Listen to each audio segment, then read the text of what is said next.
এক ঝড় বৃষ্টির রাতে বনভূমিতে বিদ্যুৎ কাঁপিয়ে কাঁপিয়ে পড়ছে। পান্ডা তার গুহায় আরামে বসেছিল।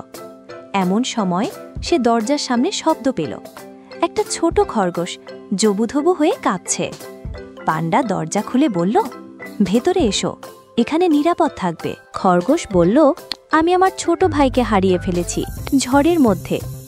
পান্ডা সঙ্গে সঙ্গে টর্চ হাতে বেরিয়ে পড়ল। খরগোশের হাত ধরে দুইজনে ঘন অরণ্যের ভেতর খুঁজতে লাগল।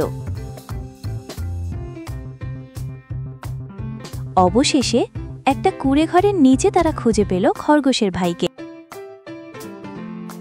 পান্ডা দু ভাইকে কাঁধে তুলে ঘরে ফিরল। পরদিন ঝড় থেমে গেলে পান্ডা পাহাড়ে উঠে গাছ থেকে পড়ে যায়। তার পা মুচকে যায়। তখন সে দু খরগোশ কাঁধে করে পান্ডাকে ফিরিয়ে আনে ঘরে। পান্ডা হাসল। বন্ধুত্ব কখনো এক পথে চলে না।